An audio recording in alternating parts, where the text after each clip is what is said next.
Welcome back to the channel, ladies and gentlemen. I hope you have a terrific day ahead of you. The landscape of FPL, coupled with the healthy state of my team, makes for a team selection where there's simply just a lot to speak about. Whether that be the timing of the bench boost, whether that be using a transfer to sell a superstar player this week, whether that be the plan in 12 and beyond and restructuring the side, there is a lot to discuss. So that is what I will get into in a very little while. Before that, if you enjoy at any point, a like, a hype, a subscribe, all would be greatly appreciated. Yesterday's Everything You Need video, or today's, depending on when you're watching it, was one which I thought was jam-packed with information that could really help your season, and one that you may just find very enjoyable. There's a significant focus in that video on strategy as well as the player and tactical prospects, with some differentials discussed. So if you're interested in that, it will be the last video on my channel.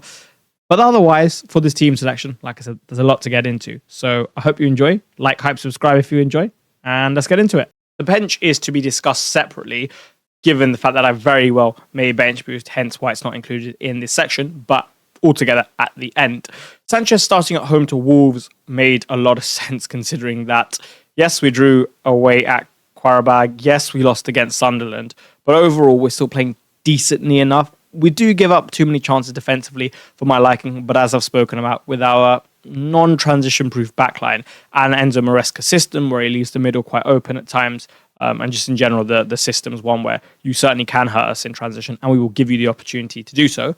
We're going to concede some chances. We also don't really have those weapons, so of all the games against the sides who aren't really in form, I'd expect this to be at least one of the better ones, if not the best one, to pick up a clean sheet. So I'm hopeful, but I still know with us in this type of game, we could concede, and that's why my expectations are not too high.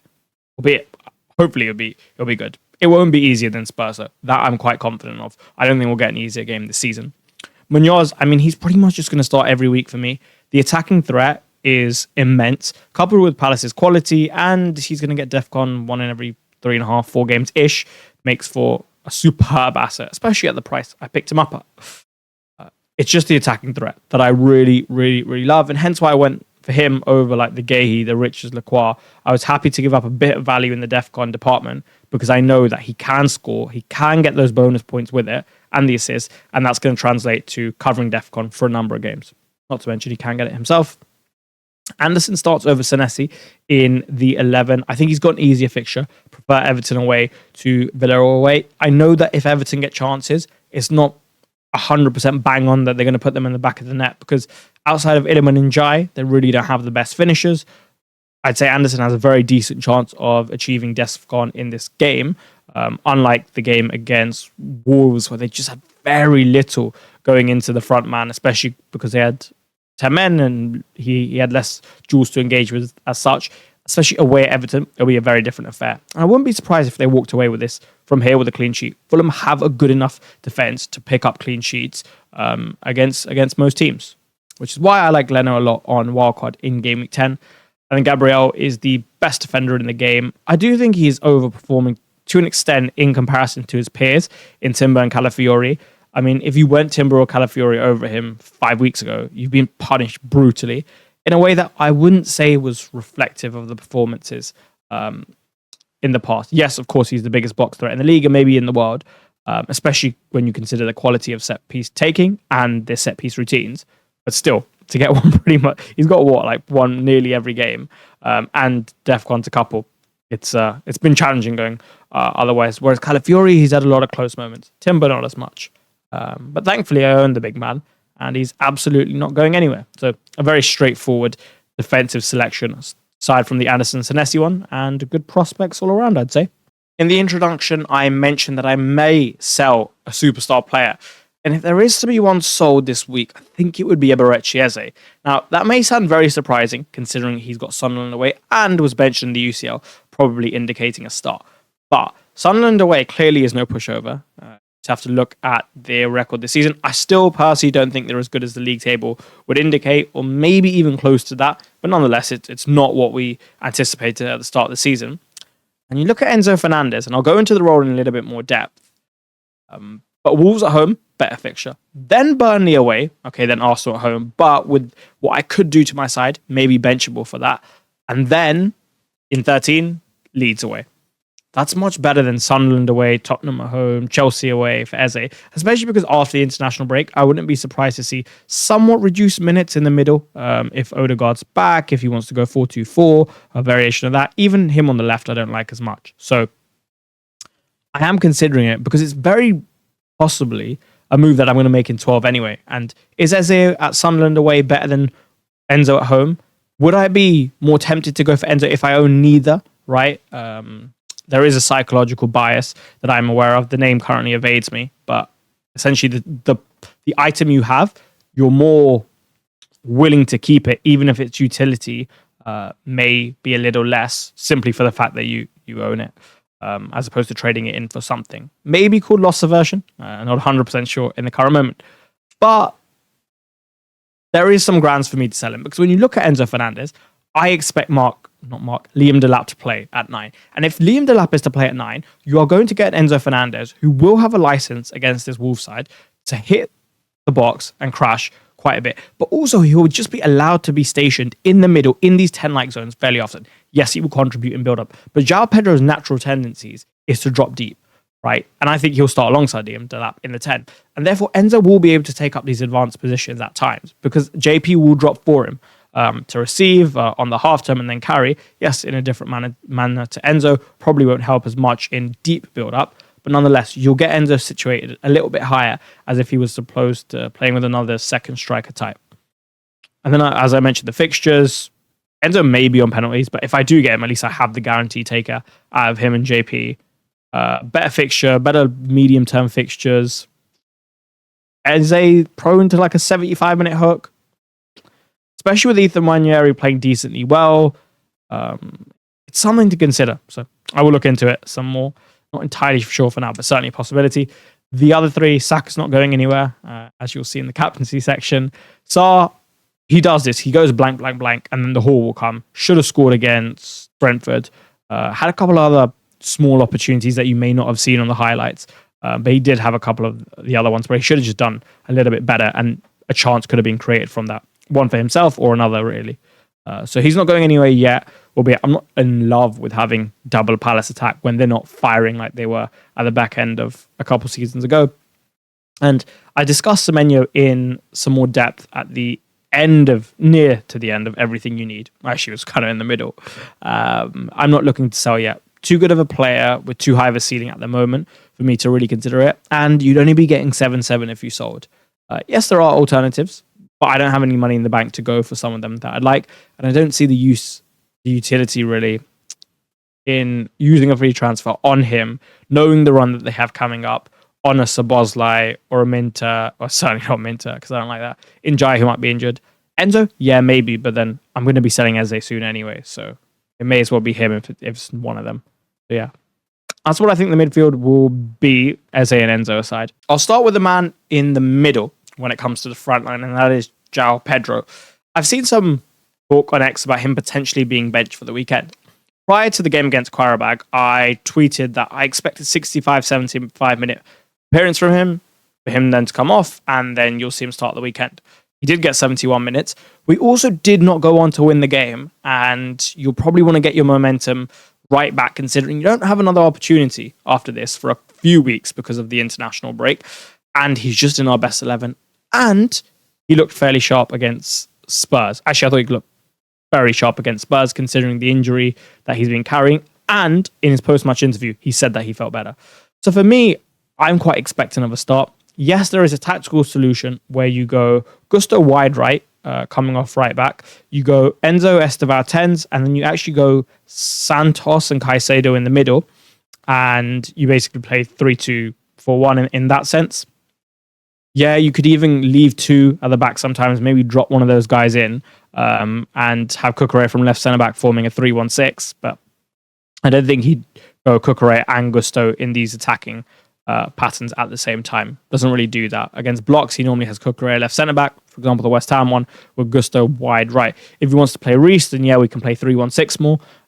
It'll be Cucurella in that midfield line, let's say Enzo, and then I guess JP in the middle, and this is like just another solution with Estevao wide right. That's actually what I'd like to see, because I think that's the best chance we're going to get of scoring a lot of goals and breaking the block down, but it does leave us more susceptible defensively. Albeit it does have Reece in the side, which is a massive plus. But yeah, whilst the tactical solution exists with Delap and not having JP, it's just one of many. And I think the only reason he would do that would be to protect João Pedro. And I don't think he needs protecting at the moment. So I expect him to start with Enzo in the 10.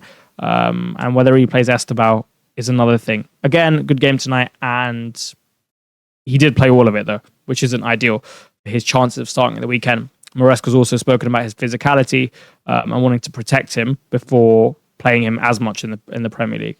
So I still expect JB to start. I don't really see a reason as to why not.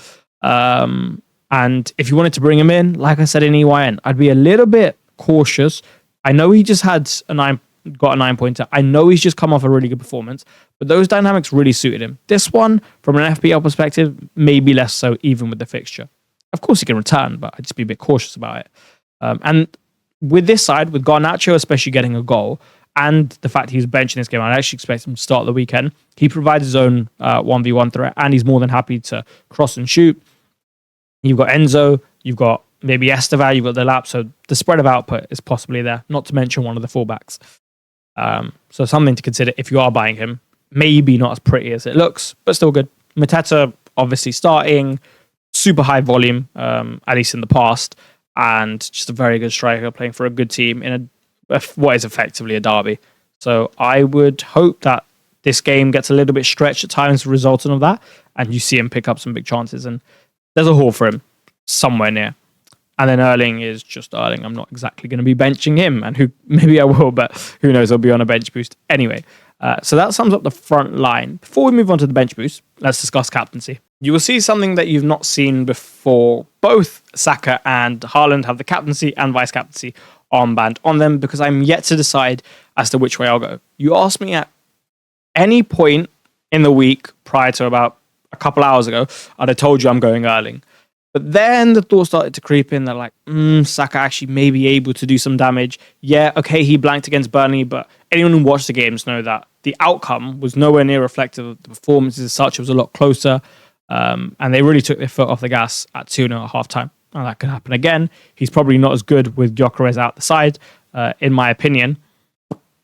So if I did do this, it would more, well, to an extent, be strategic. I'd just be happy to take Haaland on. But Haaland also has Liverpool. What swayed my thinking a little bit was they obviously used that D block against Madrid. He was clearly concerned about Mbappe in behind. He mentioned the space in behind, and he doesn't want to give it up. The last guy on the planet you want to give that to at the moment is Erling Haaland. It probably goes deep again. Van Dijk's had some good times against Haaland. And he's a forward. So is this a time where finally you get an Erling Haaland blank? Or even if he gets one, right? At least there's a capacity for a decent enough gain if I go Bukayo Saka. So these are all things I'm considering. I still expect Arsenal to deal with Sunderland. Not easily, but maybe easily. But at least they'll get the job done. And I don't think the output so far, 2 goals in 7 games, has been anywhere really reflective of what Bukayo Saka has been doing on the pitch in terms of goals and assists, as well as just general performance level. So yeah, I will consider it strongly. Bit of a toss-up at the moment. And if there was a week to go against Haaland, it'd probably be one of these two. This one and Newcastle away. Now, honestly, with some of the things I'm seeing from Newcastle at the moment, might actually just end up being this one. So I will certainly consider this. JP could be a decent captain option. I wouldn't mind that. Even Enzo, if I were to bring him in. Maybe even Mateta, considering the volume. And I think the more and more I talk about it, the more likely I am to bet against the big man once again. Now, if I were to bench boost, this is what the bench would be. Dubravka and Esteve away at West Ham, Josh King away at Everton, and Senesi away at Aston Villa. I do think Josh King will start. He started every Premier League game, bar the one at Newcastle away. Understandable considering their level of physicality. And with Emil Smith-Rowe probably not fit enough to start, considering he had to be taken off against Newcastle a couple weeks ago, and King's performance against Wolves, I think I'll get like 65 out of him, right? So that's not bad considering I think Fulham are going to at least get a result. I can see them cleaning and beating them though. Senesi away at Villa. Do I love the clean sheet prospects? No. I think Rodgers is certainly in better form now. Watkins doesn't look super sharp, but still obviously a lot of talent there. Whether it would be Yassand, who I thought had moments against Liverpool, or some of the other guys. There's enough there where Villa can certainly score. And you look at the game model they employed away at the Etihad. They do that against Villa as well, which they're certainly likely to do. If they did it against Haaland, then that doesn't bode super well for clean sheet prospects. The way I'm looking at it is, okay, maybe I get clean sheet. Very low probabilities in my eyes, and I don't expect it. If I don't, as long as they keep him to 1, Villa to 1, I can probably get Defcon because it's Senesi, right? Just certainly preferable. And Esteban Dubravka. Do I think they're going to keep a clean sheet? Honestly, no. I think West Ham have more than enough firepower. And the fact that he looks far more settled with his team selection, the fact that the team selection looks significantly better, to me would indicate that between Bowen and Paquetá and Fernandes and Potts in the middle, who helps with so much, and Wilson, should be enough to score against Burnley, especially when they're away from home. It's just, I don't want to hold on to it. And whilst I don't fancy it, West Ham away is still probably one of the better fixtures you're going to get.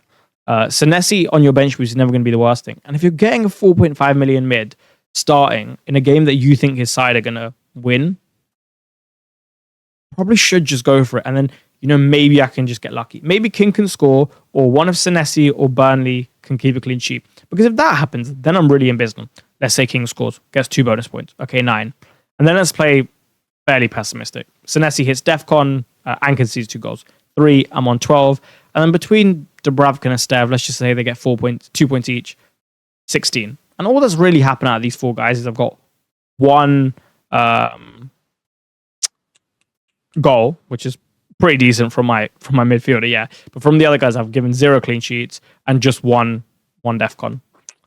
Not super unlikely when you consider that, okay, maybe King doesn't score, but maybe Fulham keep a clean sheet, gets a 3-pointer, and maybe one of Dubravka or Estev keep a clean sheet. If it's Dubravka and Estev, then I'm laughing all the way to the bank, because this should be at least then like a 15-point bench boost, but really it'll be a decent amount more, relatively speaking.